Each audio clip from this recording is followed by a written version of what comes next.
So thank you all for being here. I think it's a real testament to some of the excitement around AI here in the kingdom and some of the partnerships that you are announcing, have already announced. Cristiano, I'll start with you because you have one with our friend here at Aramco, and I think are announcing more, but are not ready to talk about that yet. But just tell us what attracted you to the kingdom and how it's working out. Look, one of the things we're really excited, I think we're at a stage at the industry, we spend a lot of time creating AI, now AI is going to production.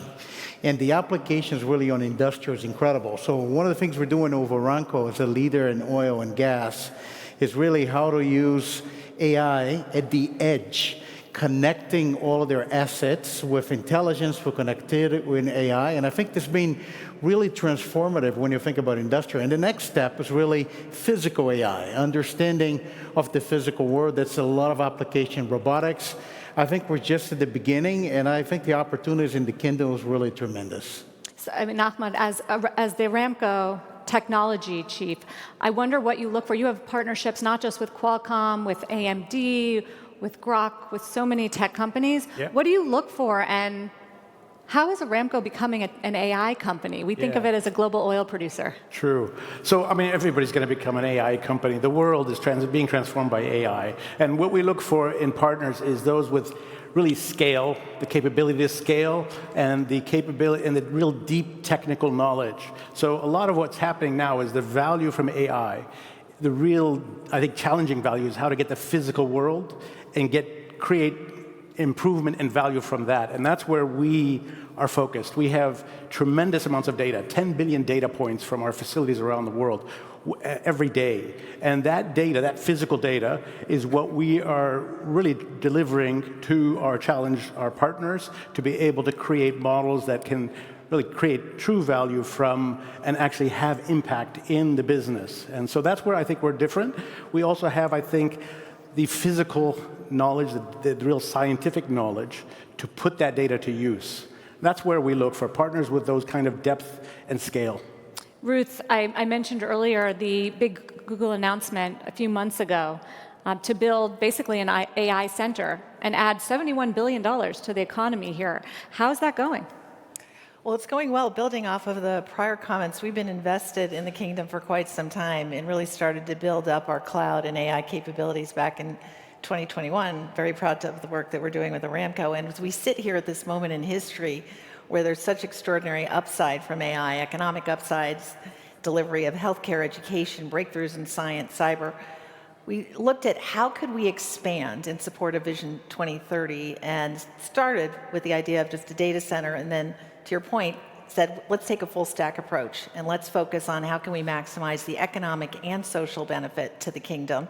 And so what we're doing is building out data centers. It's bringing GPUs and proprietary Google TPUs here. It's about the Gemini model, Google's most advanced AI model, Gemini, that's now in 16 Arabic dialects. It's the ability to unlock that so that we can truly help in the kingdom and outside of the kingdom to deliver on the promise of what is AI, and very importantly, this notion of concentric circles. It's not just serving customers in the kingdom, but what are the geographic concentric circles out that want to bring their work here. And importantly to it, in discussions with PIF and now with Humane, the goal is let's make sure that we're also focused on human capital investment, not just technical infrastructure investment. And so what is it that we can do across the suite of education that helps people prepare for what this new set of opportunities is, from the earliest years all the way through to job skilling. So we're very excited about the holistic, what we're calling Global AI Hub, and the work that we've been doing most recently with Humane, started with PIF to be able to deliver it, and we're motoring through. Yeah, we're going to hear a lot more about Humane later in the day. Arvind, you also have a AI hub here, I believe, and are hiring a lot of local talent. What are you finding? Look, first, we are committed to the economic development, and that is mutual between the Saudi and the US. And we heard a lot of comments on that earlier from the Secretary and His Excellency, the Minister of Finance. We are very proud. Our relationship at Aramco actually goes back almost 80 years.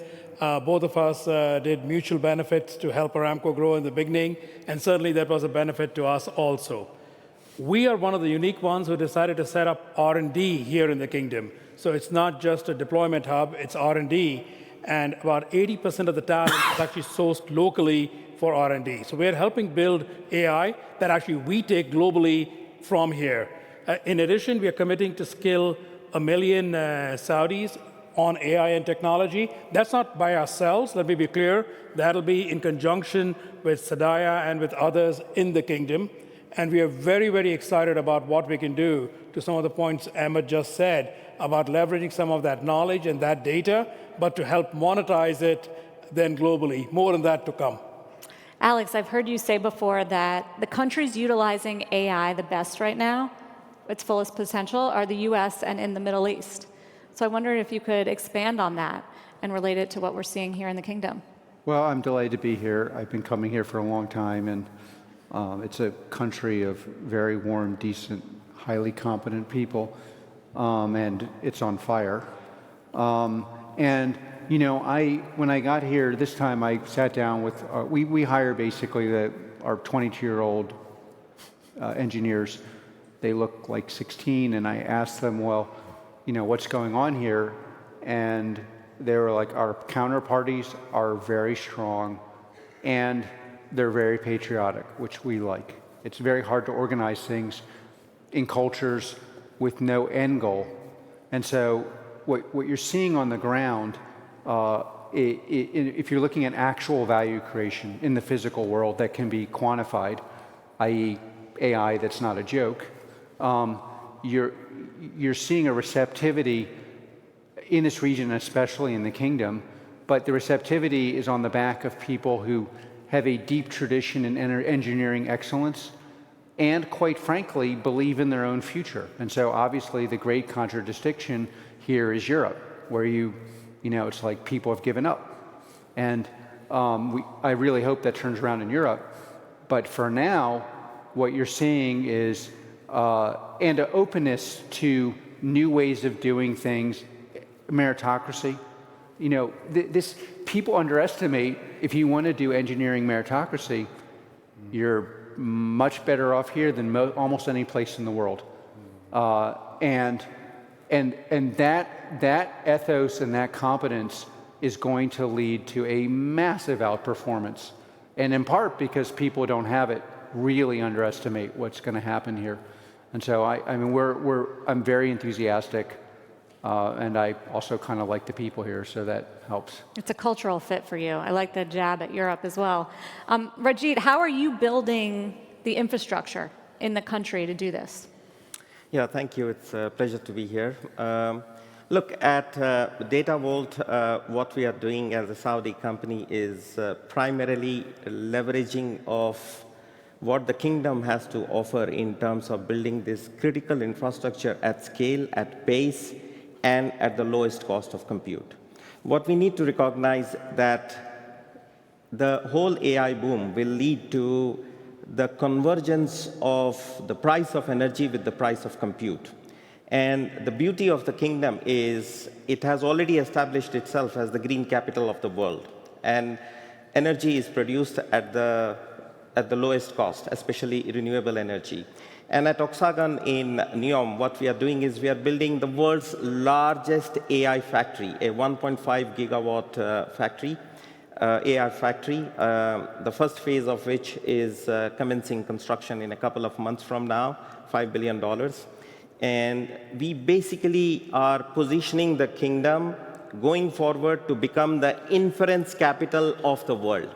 And the speed and the pace and the political will, all of them converge to make this reality happen. So I think the socio-economic transformation that the kingdom has been seeing for the last 9 years is now translating into what I call the digital transformation, making it the digital hub of the world in years to come. Thank you. Marcelo, you also have deep roots here, back to SoftBank days, and now you're on the investing side. Well, you've always been on the investing side of it, but how do you evaluate some of these partnerships and opportunities when you're looking at a market like Saudi Arabia?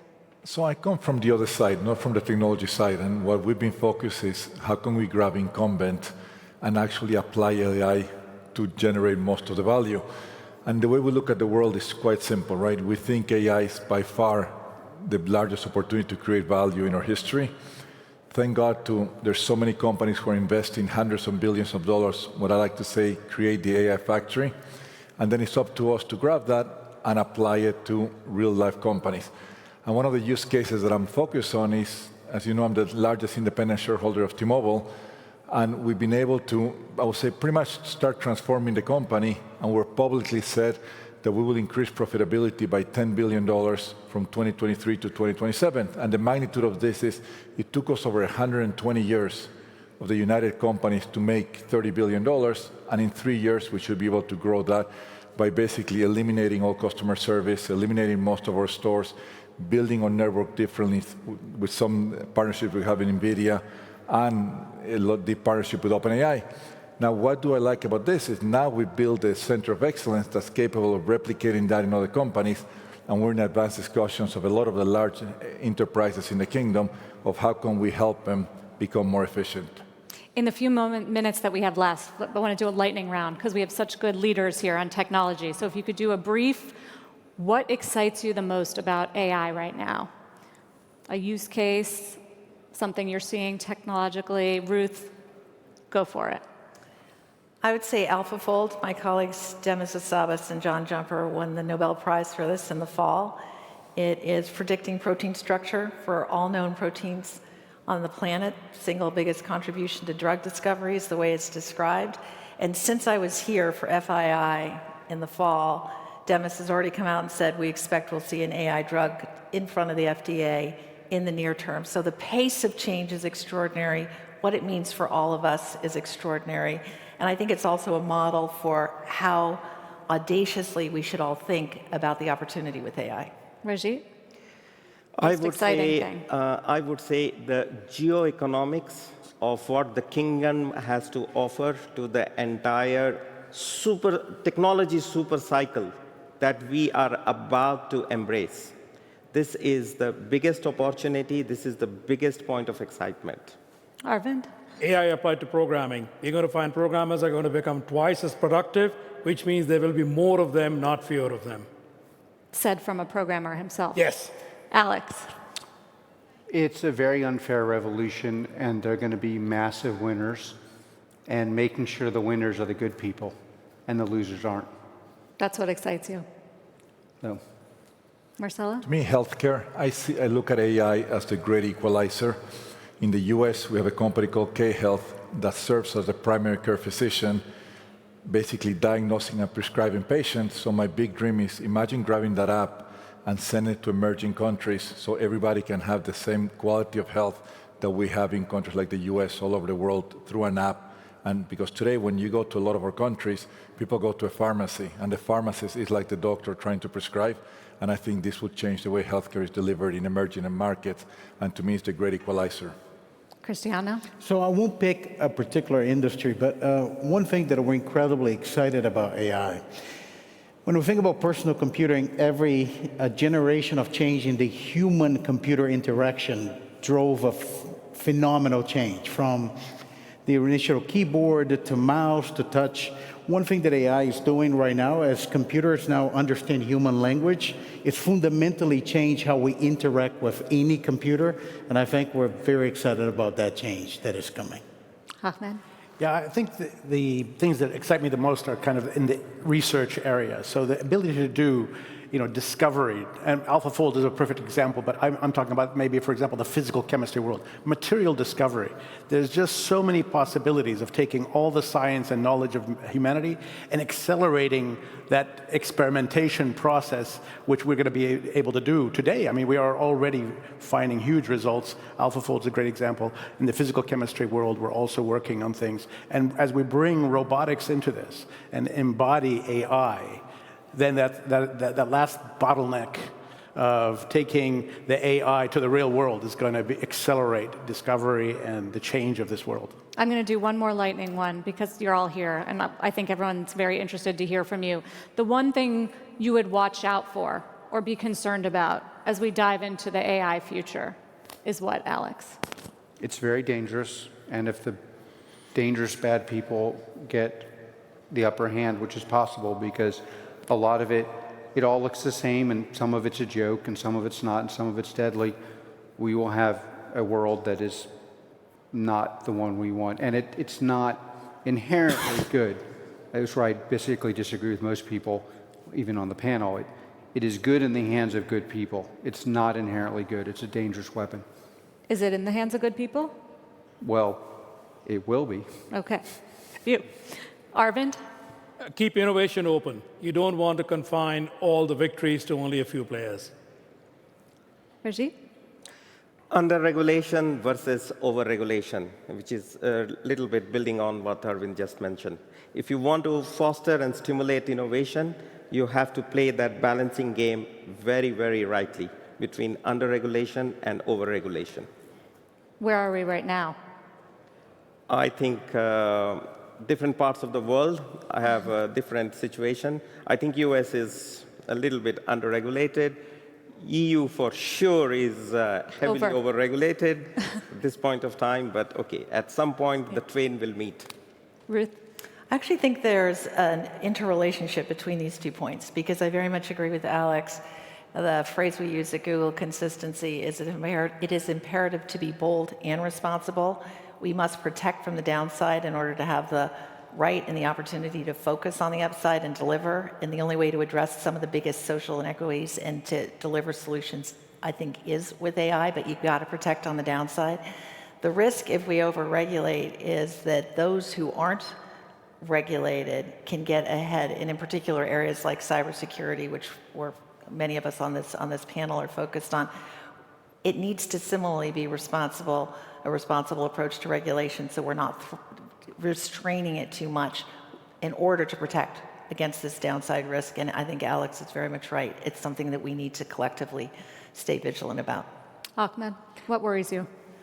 I mean, I agree with Alex and all that there is potential. Like we've been here before, there's been many other technologies which have been at the same kind of position. It may be different, I don't know. But I think democratization is the solution. Really, the availability to all really does prevent the misuse by some. Because it really, it means that there's potential others will have similar capabilities. So I think the open source is a fantastic solution. It opens everybody's eyes. There's transparency, and that's where I think we need to go. Cristiano? I think I agree with him on the solution. I think one of the things we need to make sure happens is so impactful to so many industries. We need to make sure that every industry has the opportunity to innovate and use AI. Well, that's also good for your business. Marcelo, what worries you? Worries me that there's not enough people or companies who truly understand the power of AI, and if they don't act, they will disappear or they will stay behind. So it's a great opportunity for the leaders who adopt it, and there will be so many who are just doing use cases, who are doing proof of concept, and they will stay behind, and some companies will disappear. But we're all AI optimists on the stage, right? I don't know about you. Would you call yourself an AI optimist? Realist. Realist. Everybody else is an AI optimist because it relates to their business and the economy. Thank you all very much for a great session. We got a lot in a short amount of time. We appreciate it. Great stuff. Thank you.